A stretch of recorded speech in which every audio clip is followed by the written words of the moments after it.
I've held operational and leadership roles, but deep down, I always knew I wanted to run my own business at some time.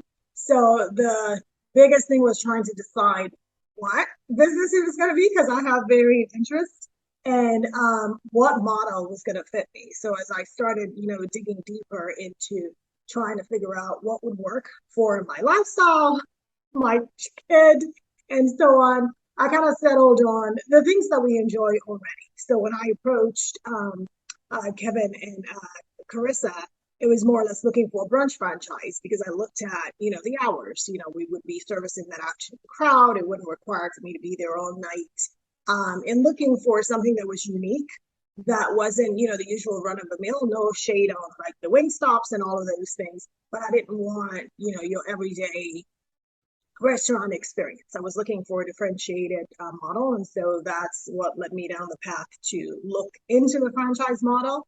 I'm a process oriented person. I like to know how to go about doing things. And what I love about what they do from a franchise perspective, all areas of the business they've already got expertise in, whether it's marketing, whether it's trying to get your construction situated or finding locations, things that I necessarily don't have experience in.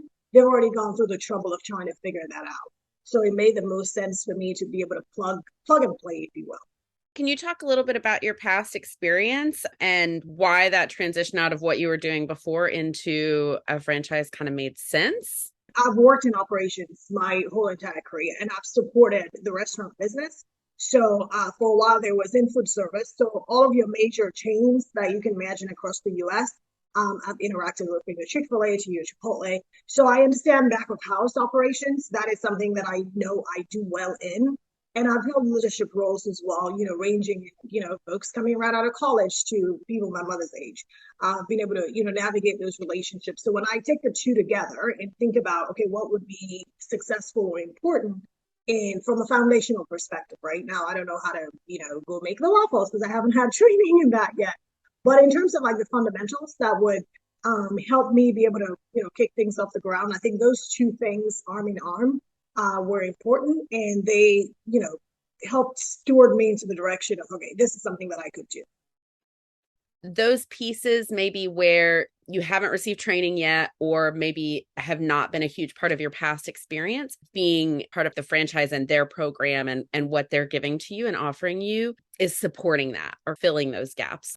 Yeah, I mean, but one of the reasons I chose them, they were a relatively young company. So, you would think you would want to go with, something that's been in the system for 20, 30 years and so on. So while that has its appeal, I also like the idea of not a fixed mindset sort of an operation. So because they're new, they're open to, coming up with suggestions, like some of the newer restaurants that are opening, they've started trying things like gluten-free menu. I just saw the other day one of them trying a salad menu. So, I like the fact that they're into innovation and they have some flexibility in allowing the owners to even flex the hours that would work for your geography. Because you can't say, every store is going to open 10 to 10, but the area might be maybe in a different, sector of that. So from, all the franchises that I've spoken to and the franchisor as we're working through the process, there's a lot of collaboration in there. And where you have, your agreement that you've signed to say, hey, here's how I'm going to execute on this business model. Having those conversations and sometimes, removing the lid, if you will, to say, hey, maybe you didn't consider this. I found a willingness for them to be able to have that conversation and figure out what's the best case scenario based on what I know and then what they bring to the table as well. And was that culture or that openness and willingness something that was kind of teased out in your process with thoughtful franchise brokers, or was that something more that happened during your discovery with Press Waffle Co? So I think doing the discovery process, because when we were presented with the opportunity, it was a brand new concept for, thoughtful brokers as well. And so, through my discoveries, we had conversations and some of the things that I was learning. And really, there were two different franchises, as a matter of fact, two separate different industries I was looking at in making my decision on where we were going to go. One was in the beauty industry, and then this ended up being food service industry. But I would say more so during the discovery sessions. So the one concept I was looking at is, a lash extension. So I really wanted something that I see myself doing, enjoying, I think it's important if you're selling a product, it's something that you have to be, 100% passionate about because that translates in when you interact with your consumers. So as I think about my lifestyle and what I do, as much as, yeah, that other business is profitable, it can make money. It's not necessarily a thing that I do every day. I don't go and, do my lashes and the business model is great. It may be a future state situation, but as I think about when I wake up in the morning with my daughter, the first thing I think about is, all right, we're having breakfast. And what we tend to go to is that, pancakes and waffles type of a menu. We're late sleepers in the morning. So we're constantly in like that brunch mode. And as I mentioned, the food differentiated. We got an opportunity, obviously, to go out to Texas to survey the restaurants, try the food. I like the aspect of people being able to build their own. So in addition to what's on the menu, if you want to decide, hey, I like this on my waffles and so on. So there's that differentiated model. And then they had a couple of other different things that they could incorporate into their menu, like milkshakes and, they've got craft beers that they sell. So you're appealing to different segments of the population, whereas the other business model I was looking at is traditionally catered towards women. Now we know there's a segment of people that would do lashes that aren't women, but whatever the circumstances, I wanted a broad scope of things, something that could appeal to end to end from little kids to their grandparents. So it made the most sense for me. So can you talk a little bit about thoughtful franchise brokers? And I know your process took about 10 months, I think, right? From like when you I don't started. remember anymore. It's a blur, I'm sure.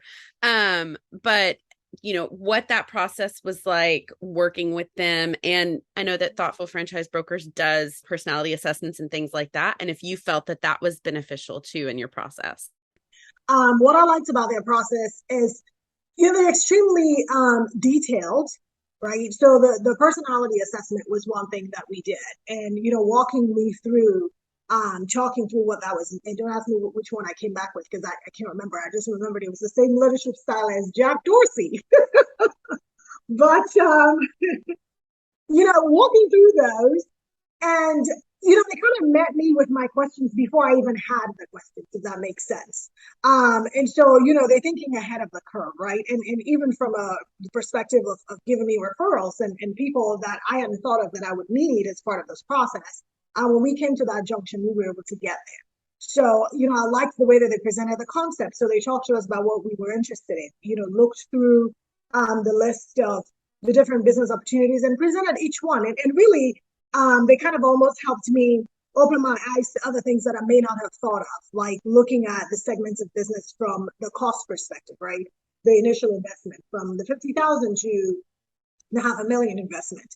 And then in different sectors, one was maybe like a blinds company. And then another one was, taking care of estate sales and things like that, that I didn't even know were franchises. So I liked the broad scope of how they did it, but also, coming back into the micro, focusing on what they knew I wanted. And as we had that initial conversation, when they presented that, I mean, they could probably see the stars light up in our eyes to say, yep, this is the one. We went out, had a talk about that. And then we had checks throughout the process to figure out how things were going. Once we'd had those introductory calls with the franchisors. And then as we went through the process of making the selection, in as much as they weren't there to say, yeah, choose this one, but helping kind of balance my viewpoints and helping me understand the different aspects of how this could be beneficial versus the other one. So I mean, I thoroughly adore what they do, and they're professionals through and through. I think they all bring, both Chris and Kevin bring a different strength to the table, and being able to have that dual relationship, and folks that I can call and say, hey, I'm freaking out about this. What can you tell me about what I need to know? Made a ton of difference. When you decided that you wanted to kind of move out of your traditional role in operations and launch, like do a franchise, what was your motivation to do that? Why were you looking to be your own boss? And what expectations did you have for that? Yeah. So what I'll say, when I approached them, that was the thought, right? That I wanted to go 100% into being my own boss. And I'll tell you, throughout the process, I came to the conclusion that I'm not quite there yet from a financial perspective, because part of what we did, they had me fill out this form with, your net worth and so on. And then as you went through the process of meeting the franchisors, and then you have a breakdown of their, fees and their fee structure of what it's going to take to build the location, and then also doing this projections over 5 years and so on. I determined that it was better if I could stay where I'm at and be able to work in this industry part-time. So what I'm doing actually is having my sister come and run the operations the day-to-day, and then I'll be, sort of like the weekend evenings in part-time person, because it made the most financial sense for us. Looking at the cost. I mean, at the time when I approached them, I really was at the tail end of the position that I was in, but I happen to have moved into a different position right now. So I'm staying with my current job. And then approaching this, this business on a part-time basis. And that was another thing that was important as well, finding a franchise that was flexible to have, I wouldn't necessarily call it an absentee owner, but they did not require that I be there 100%. In choosing Press Waffle and what your experience has been like so far, anything that's been surprising or hurdles that you've kind of encountered so far? We're going through the process now of trying to find a location. So that in itself has proven to be, about a 4-month process, if you will. And we're still not there yet. We just submitted our first LOI. So that to me was a little bit,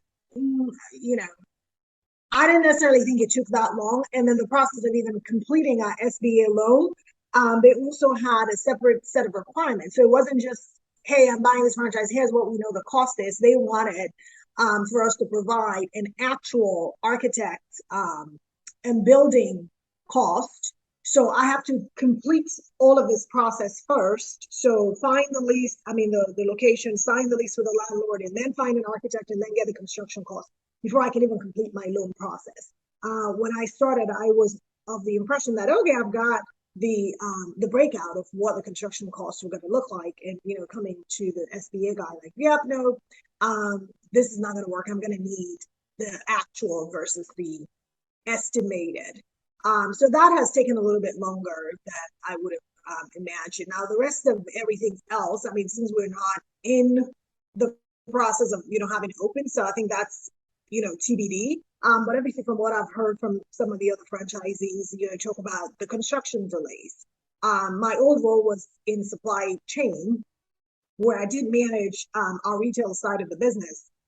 So, that would have been of no surprise to me, because, we were running out of things like nails and all kinds of, building materials.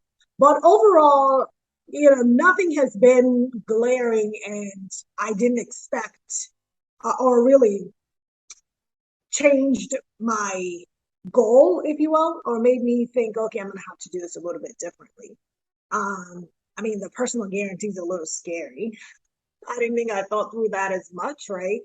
In terms of if things don't work out, whether you're talking about your lease or you're talking about even signing the franchise agreement, those are things that you've got to put on the table. So, and that was one of the other motivators for me to want to keep my full-time job, because I want to be in a position where if things don't work out, I can still sustain and maintain my family. One of the folks, when I was doing discovery, that I talked to, not with Press, but with the other franchise that I was looking at, kind of gave me the motivation to know that it was possible, because she had worked actually at my company for a little while. She was laid off, and then she was rehired back with a different arm of the organization. And she's got 3 franchises that she's running that are all being ran, without her being on-site owner, if you will, so an absentee owner.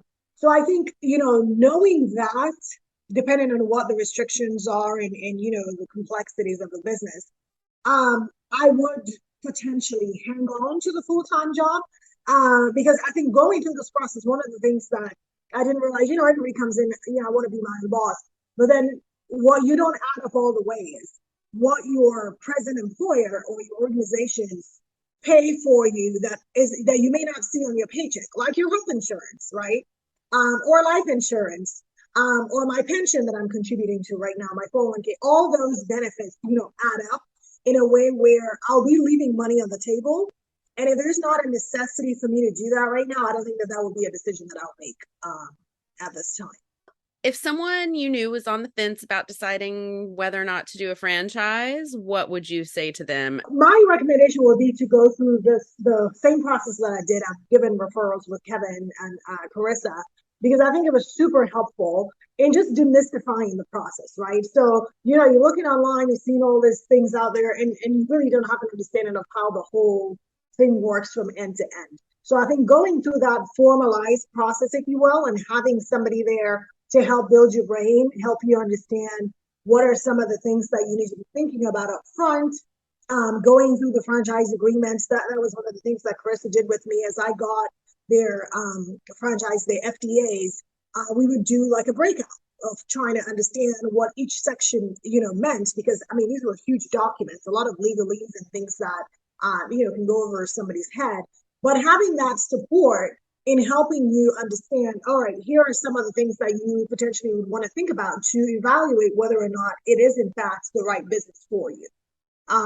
So, I think I would not recommend anybody do without the assistance of a broker, like what I did with Kevin and Chris. I didn't even know they existed. So just kind of, fact finding, going through, because I just always thought you were interested and you just went directly to the franchisor and started the conversations, right? So just having that intermediary or that person in the middle there to help represent me, if you will, in my interest and help me understand some of the things in the language and the timelines and things of that sort is of tremendous importance. So that would be my first recommendation, is to go and make that connection with a broker. So, is there anything that I have left out that you would like to share about your experience? One of the big deterrents that people are always, anxious about is, I guess I'm gonna pay a huge chunk of my profits to somebody.